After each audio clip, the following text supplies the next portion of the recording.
Pag-uusapan naman natin sa araw na to guys, no, tungkol naman sa peace of mind. Alamin natin dito kung ano nga ba ang importansya ng peace of mind na ito at kung paano nga ba natin ma-achieve ang peace of mind, no?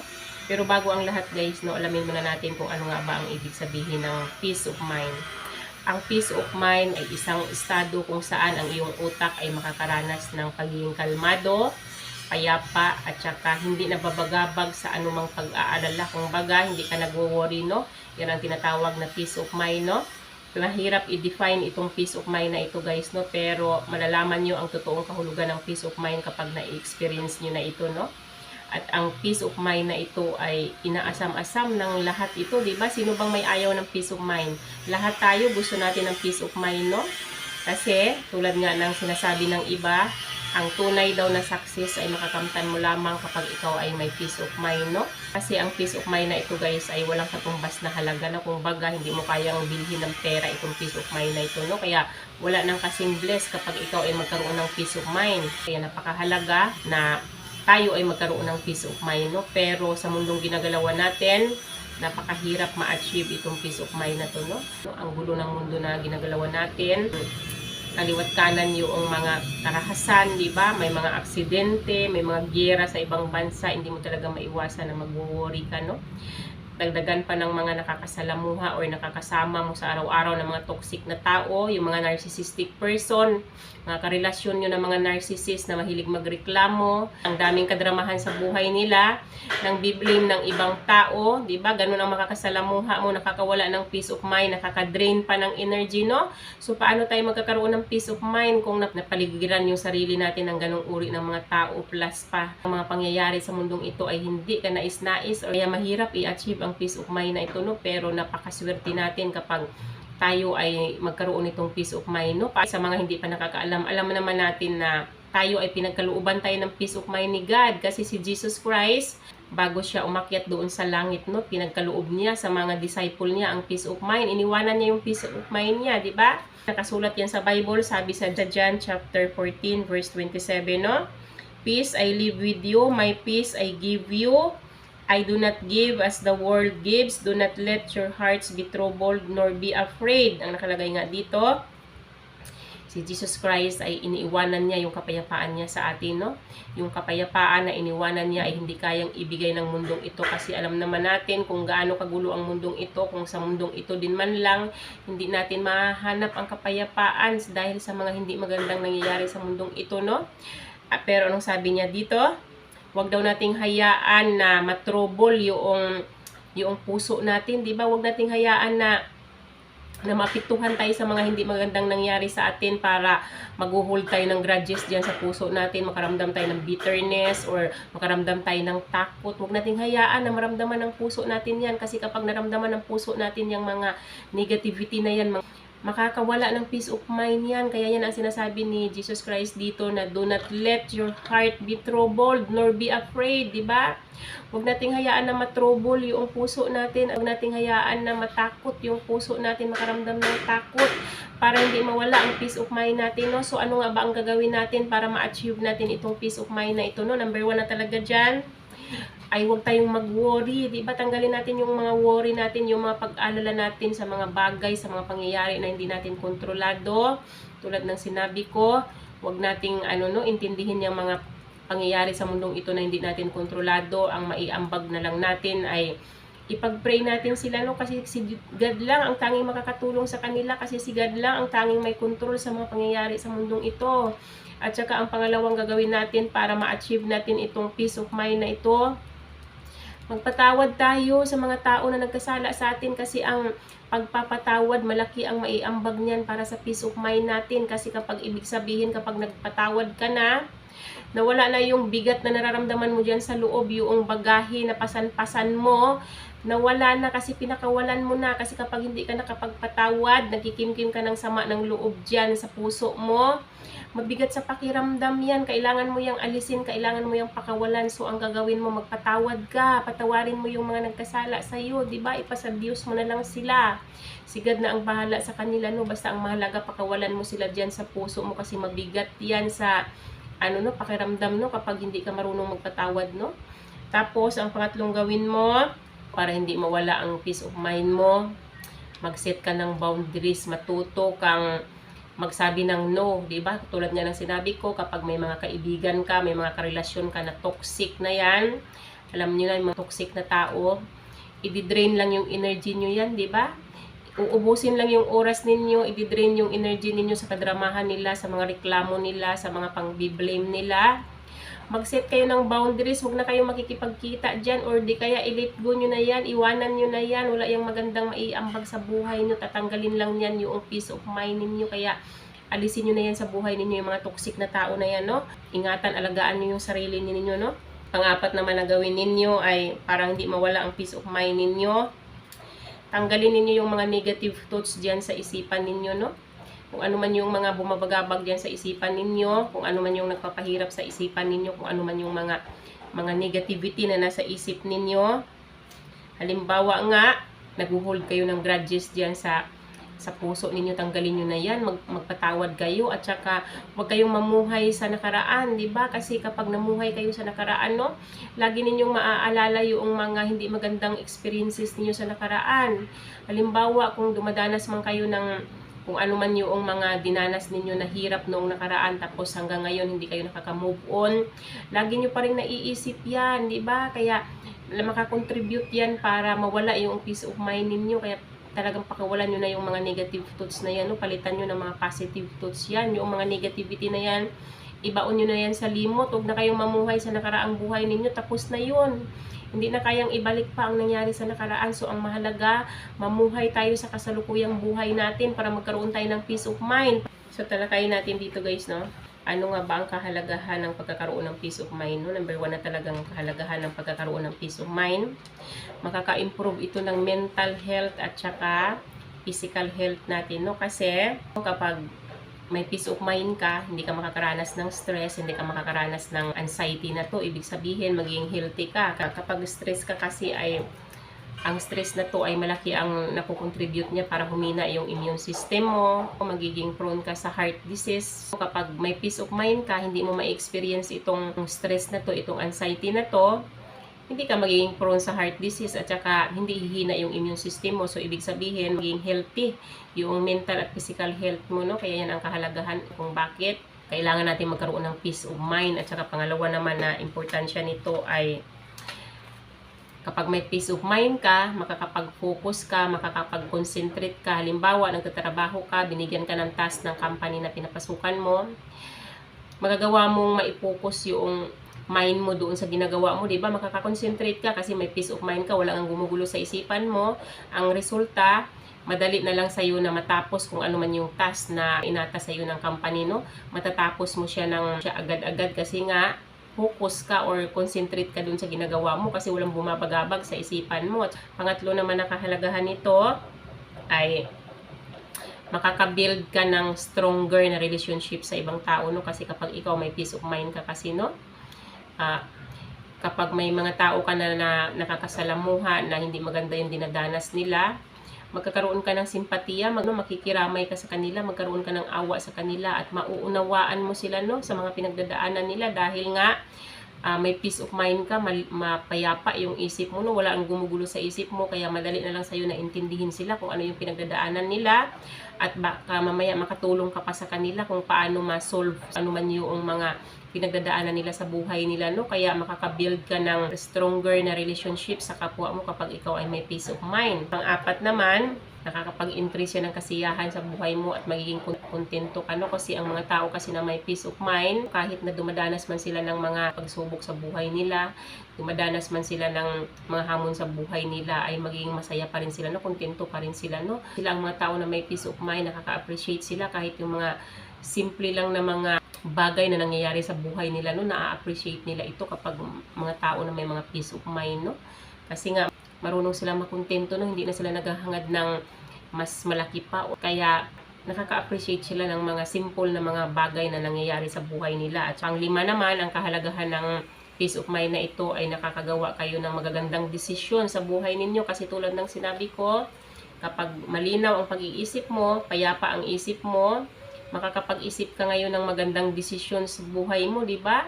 matutunan mo ngayon kung paano magdesisyon ng tama, kung paano gumawa ng magagandang decisions, no? Kasi nga walang bumabagabag sa isipan mo. Tsaka itong pagdidesisyon mo ng tama, yung magagandang decisions na ginagawa mo sa buhay mo, maaari pang makapag-lead sa'yo ito into success, di ba? Magkaroon ka ng success dahil sa mga magagandang decisions na ginagawa mo sa buhay mo. Pang-anim naman na kahalagahan kung bakit kailangan natin ng peace of mind para magkaroon tayo ng personal growth at development sa buhay natin, kasi alam naman natin na ang mga taong may peace of mind, sila yung mga tao na nakakapag-isip ng tama para mag-aral pa ng mga panibagong bagay sa buhay nila, no? Para madagdagan pa yung knowledge nila, at yung knowledge na yon mai-apply nila para magkaroon sila ng progress sa buhay nila, no? Kaya mahalaga talaga na may peace of mind tayo para lumago tayo bilang isang tao, para madagdagan yung kaalaman natin, para magkaroon tayo ng desire na mag-aral pa ng mga ibang bagay, lumabas sa comfort zone natin, at mag-take ng rest para magkaroon din tayo ng asenso, no? Para magkaroon din tayo ng progress sa buhay natin tulad ng ibang tao, no? At saka, pang-anim naman na kahalagahan kung bakit kailangan natin ng peace of mind. Makakatulog tayo ng mahimbing sa gabi. Sino bang ayaw matulog ng mahimbing sa gabi, no? Siyempre, kapag may peace of mind ka, walang bumabagabag sa isip mo, hindi magulo ang isip mo, paghiga mo, madali na lang sa'yo makatulog, di ba? Makatulog ka ng magdamag, yung walang disturbo sa pagtulog mo, no? Masarap ang tulog mo sa gabi kapag may peace of mind ka. Wala nang kasing sarap kapag kompleto ang tulog mo sa gabi, di ba? Pagising mo, napakaganda ng mood mo kapag ang tulog mo ay kompleto, tama ang tulog mo, di ba? Tapos ng pang-pito naman na kahalagahan kung bakit kailangan natin ng peace of mind, nakaka-increase ng resilience ito, no? Kasi ang mga tao na may peace of mind, kahit na dumadanas man ng pagsubok yan, dumadanas ng mga challenges sa buhay nila, madali lang nilang ma-cope up kung ano man yung mga pagsubok, kung ano man yung mga kahirapan na dinadanas nila, kasi nga matino silang mag-isip, di ba? May peace of mind sila, kalmado sila, hindi sila nagpapanik. Kung ano man yung mga hindi magandang nangyayari sa kanila, hindi sila nagpapanik. Ang ginagawa nila ay humahanap sila ng solusyon, no? Hindi sila nagpo-focus doon sa problema, hindi sila nagpo-focus doon sa mga challenges na dinadanas nila, kung hindi nagpo-focus sila doon sa solusyon. Kaya mag-i-increase yung resilience natin, magiging matatag tayo kapag may peace of mind tayo, magiging matatag tayo, no? Pangwalo naman, isa sa kahalagahan kung bakit kailangan natin ng peace of mind para ma-appreciate natin kahit yung mga simple lang na nangyayari sa buhay natin, no? Kahit yung mga maliliit na blessings na natatanggap natin sa araw-araw natin na pamumuhay ay na-appreciate natin ito, no? Kaya mahalaga na may peace of mind tayo para ma-appreciate natin yung present moment ng buhay natin, di ba? Kung ano man yung nangyayari sa buhay natin, ma-appreciate pa rin natin kahit hindi man yun kagandahan, no? At saka, pang-siyam naman, mahalaga din ang peace of mind na ito para magkaroon tayo ng better communication sa kapwa natin, no? Kasi tulad ng sinabi ko, ang mga tao na may kapayapaan ay sila yung mga tao na nakikinig at nakikisimpatiya sa kapwa nila, no? Sa mga pinagdadaanan ng kapwa nila, nakikiramay sila. Kaya sa pamamagitan nito, ng peace of mind na ito, magkaroon tayo ng mahusay na pakikipag-communicate sa kapwa natin, no? Makaka-improve siya ng communication skills natin na maiwasan natin na magkaroon ng conflict sa kapwa natin, no? Ano, yun ang kahalagahan ng pagkakaroon ng peace of mind, guys, no? Para naman sa mga tao na walang peace of mind, paano nga pa natin ma-achieve itong peace of mind na ito? Number 1 na talaga dyan, huwag tayong mag-i-engage dito sa worry, no? Huwag tayong mag-alala sa mga pangyayari sa mundong ito na hindi naman natin kontrolado, no? Kasi tulad ng sinabi ko, kahit gaano pa kalaki yung pag-worry natin, walang maiambag yung worry natin para mabago ang pangyayari sa mundong ito, no? Anong sabi sa Philippians chapter 4 verse 6 to 7?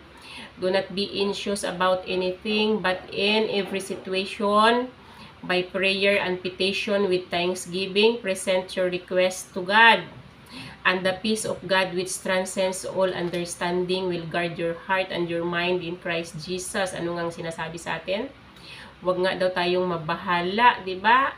Ayaw nga ni God na tayo ay nababalisa, di ba? Ang sabi sa atin, huwag tayong nababalisa, huwag tayong nababahala, or huwag tayong mag-alala, no, sa mga nangyayari sa buhay natin. Pero nakasaad dito ay kung ano man yung ikinakabahala natin, ano man yung ikinaka-worry natin, ay ihayag natin sa Diyos through prayers, di ba? Tapos kapag tinugunan ni God yung prayer natin, kung ano man yung ni-request natin, huwag natin siyang kalimutan na pasalamatan, no? Kapag ginawa natin ito, ang kapayapaan ni God ay ipagkaloob niya sa atin, at ang kapayapaan ng Diyos, ayan ang magbabantay sa isip natin at sa puso natin para huwag tayong makaramdam ng pagiging anxious, huwag tayong makaramdam ng pagkabalisa or huwag tayong makaramdam ng pagkabahala, no? Kaya mahalaga na alisin natin itong worry na ito sa buhay natin, guys, no? Kasi itong worry na ito ay malaki ang nakukontribute nito para mawala ang peace of mind natin. Kaya wala tayong peace of mind dahil sa pag-worry na to, no? At saka, para magkaroon tayo ng peace of mind, ang dapat nating gawin, ang pangalawa ay mag-practice tayo ng mindfulness. Tanggapin natin sa sarili natin kung sino tayo, mamuhay tayo sa present moment ng buhay natin, at i-mind lang natin yung mga nangyayari sa buhay natin, sa paligid natin, yung wag na nating i-mind yung mga nangyayari sa ibang tao na wala naman tayong maiambag, di ba? Pangatlo naman, dapat ay mag-set ka ng boundaries, no? Kung gusto mo na magkaroon ka ng peace of mind, matuto kang magsabi ng no sa mga tao na nananamantala sa iyo, no? Yung mga narcissistic behavior ng mga tao, no? Kasi alam mo na itong mga narcissist na to, kapag pinagbigyan mo ng pinagbigyan tong mga narcissistic people na to, itong mga toxic na people na ito, uubusin lang nito yung oras mo, i-drain lang nito yung energy mo, kaya dapat ay alagaan at ingatan mo yung oras mo, alagaan mo yung oras mo, pahalagahan mo yung oras mo, pahalagahan mo yung energy mo, na hindi ka ma-drain itong mga toxic na mga tao na to, no? Kaya matuto kang magsabi ng no, huwag kang umuo sa kanila sa lahat ng mga sinasabi nila sa iyo, no? Matuto kang magsabi ng hindi, di ba? Kung gusto mo talaga na magkaroon ng peace of mind, kasi tulad ng sinabi ko, kapag binigyan mo ng atensyon itong mga narcissist na ito, dramahan ka lang ng dramahan nito, no? Tapos mga reklamo yan sila, lahat na lang ng katoksikan na sa kanila na, lahat ng negativity na sa kanila na, ikaw naman na nakikinig, nagpapauto ka naman sa kanila, hindi mo alam, dinidrain na pala yung energy mo, inuubos na pala yung oras mo, no? Kaya dapat ay ingatan mo, alagaan mo yung sarili mo, di ba? Pahalagahan mo yung time mo at saka yung energy mo, no? Matuto kang mag-set ng boundaries, di kaya i-let go mo na itong mga mga toxic na mga tao sa buhay mo, di ba? Talagang iwanan mo na, iwasan mo na ito kung gusto mo na magkaroon ng peace of mind, kasi kapag ganito ang nakakasalamuha mo, hindi ka magkaroon ng peace of mind dahil papauto ka sa mga sinasabi nila ng mga kadramahan sa buhay nila, no? Kung ano man yung mga drama nila, ikaw naman affected ka, at akala mo naman may katotohanan, hindi mo alam, minamanipula na pala yung feelings mo, di ba? At saka pang-apat naman na gawin mo, mag-practice ka ng forgiveness, magpatawad ka, kasi ang tulad ng sinabi ko, kapag hindi ka marunong magpatawad, mag-hold ka ng grudges, lahat ng sama ng loob, kikim-kimin mo dyan sa puso mo, magiging bitter ka sa buhay mo, tapos ang mararamdaman mo, magiging insecure ka, lahat na lang ng negativity andyan na sa puso mo kapag hindi ka marunong magpatawad, no? Kaya dapat pakawalan mo yung lahat ng mga bagaheng daladala mo dyan sa puso mo, i-let go mo yan, mag-move on ka, magpatawad ka para lumuwag ang pakiramdam mo. At saka itong forgiveness na ito, malaki ang makukontribute nito para sa peace of mind mo. Maniwala kayo, no? Kapag nakapagpatawad na kayo, hindi nyo na iniisip kung ano man yung ginawang kasamaan sa inyo ng taong nagkasala sa inyo, kasi nga nakapagpatawad na kayo, nag-let go na kayo, hindi na yan bumabagabag sa isip ninyo, no? Kaya makakatulog na kayo ng mahimbing, magkakaroon na kayo ng peace of mind, kasi wala nang gumugulo sa isip ninyo, di ba? Wala nang bumabagabag sa isip ninyo, kaya kailangan nyo talagang patawarin yung mga tao na nagkasala sa inyo kung gusto ninyo na magkaroon kayo ng peace of mind, no? At saka, panglima naman, mag-practice ka ng gratitude, no? Ang mga tao na marunong magpasalamat, halimbawa, may natanggap ka na blessing sa araw na ito, maliit man yan, ipagpasalamat mo yan, no? Para makontento ka ba, yung maging masaya ka kahit na sa mga simpleng bagay na nangyayari sa'yo. Kapag kontento ka kasi, guys, no? Hindi na mababagabag yung isip mo na iisipin mo pa na bakit ang liit naman ng blessings na natanggap ko sa araw na to. Hindi ka na maghahangad pa ng mas malaki pa, magiging panatag ang loob mo, magiging mapayapa ang isipan mo kasi nakontento ka, di ba? Hindi ka na mag-iisip ng dagdag pa, di ba? Hindi na babagabag sa isip mo yung karagdagan pa noong blessings na natanggap mo sa araw na ito. Kaya mahalaga na kung ano man yung natanggap natin sa araw na ito, ipagpasalamat natin lahat ng mga nangyayari sa buhay natin. Ipagpasalamat natin, maging grateful tayo, di ba? Mag-practice tayo ng gratitude para kung ano man yung mga hindi magagandang nangyayari sa atin ay hindi yan bumabagabag sa isip natin, hindi yan sira sa peace of mind na meron tayo, no? Kasi hindi na natin iisipin yan kung bakit nangyari yung ganyan. Ang dapat na lang natin gawin ay ipagpasalamat natin lahat ng mga nangyayari sa buhay natin. Mag-practice tayo ng gratitude. At saka, pang-anim naman na dapat natin gawin ay dapat ay i-accept natin yung mga bagay na hindi natin kayang kontrolin. Kasi bilang tao, tulad nga ng sinabi ko, hindi natin kontrolado ang mga pangyayari sa mundong ito. Kaya tanggapin na natin sa sarili natin na hindi talaga lahat ng mga bagay, hindi talaga lahat ng pangyayari ay kaya natin kontrolin, no? Ipasa Diyos na lang natin, no? Para hindi mawala ang peace of mind natin, no? At saka, ang pito naman, na gawin natin para magkaroon tayo ng peace of mind ay kumunik tayo sa nature, no? Kung gusto natin ng peace of mind, makaramdam tayo ng maaliwala sa pag-iisip natin ay pwede tayong pumunta sa dagat, may maglakad-lakad tayo sa dalampasigan para makalanghap tayo ng sariwang hangin. Pwede tayong mamasyal sa park, di ba? Pwede tayong pumunta sa kagubatan kasi alam naman natin pag nasa gubat ka, mga punong kahoy yung makikita mo. Napakasarap sa pakiramdam, no? Kapag mga punong kahoy yung nakapaligid sa iyo, napakasarap ng hangin, napakalamig ng simoy ng hangin. O di kaya manood ka ng sunset, no, yung paglubog ng araw. O di kaya makikinig ka ng mga huni ng ibon, no? Masarap sa pakiramdam yun, no? Makakatulong yun para magkaroon ka ng peace of mind, no? Magiging mapayapa yung isipan mo, no? At saka, pangwalo naman na gawin mo, mag-engage ka sa exercise kasi kapag nag-exercise ka regularly, magre-release yung katawan mo ng hormones na endorphins, no? Itong endorphins na to ay nakakatulong ito para ma-boost yung mood natin, no? Para magkaroon tayo ng magandang mood, ma-improve yung well-being natin, kailangan natin mag-exercise, no? At ito ay nakakatulong ito para sa peace of mind natin, no? Sana guys, no, i-priority natin itong magkaroon ng peace of mind na ito, no? Kasi wala na tayong kasing blessed kapag yung peace of mind na ang meron tayo, no? Napakasarap mamuhay guys ng walang bumabagabag sa isip natin, mapayapa yung isipan natin, at saka manatili tayong kalmado kahit na hindi nakagandahan yung mga nangyayari sa paligid natin. No, wala nang kasing sarap sa feeling guys, no, wala nang kasing blessed kapag ang peace of mind na ang nakamtan nyo sa buhay ninyo guys, no? Kasi sa pamamagitan nga ng peace of mind, ano, makakapag-decide kayo ng maganda, makakapili kayo ng magandang mga choices, at magkaroon kayo ng maraming strategy, maraming techniques kung anong gagawin nyo para magkaroon ng success o magkaroon ng progress yung buhay ninyo, no? Kaya kailangan talaga natin ng peace of mind guys, no? Para sa tunay na success ng buhay natin, no? Para magkaroon ng katuparan ang lahat ng mga inaasam-asam natin sa buhay natin, i-build muna natin itong peace of mind natin, no? Kailangan muna nating ma-achieve itong peace of mind na ito, no? At ma-achieve lamang natin itong peace of mind na ito sa piling ni God, no? Kaya kailangan na nating magbalik loob sa Diyos, no? Kasi si God lang ang makakapagbigay sa atin ng peace of mind na hinahanap-hanap natin, no? Kasi bilang mga anak ng Diyos, alam naman natin na yun ang unang-unang ipinagkaloob sa atin ni God kapag tunay na alagad tayo ng Diyos. Ang unang-unang makakamtan natin kay God ay pagkakalooban niya tayo ng peace of mind, di ba? Wala nang kasing sarap kung peace of mind na ang makamtan ninyo. So guys, no, yun lang naman yung aking mai-share sa araw na to. So sana may natutunan kayo sa akin. Hanggang dito na lang yung aking video. Bye-bye and God bless you all. Bye-bye everyone.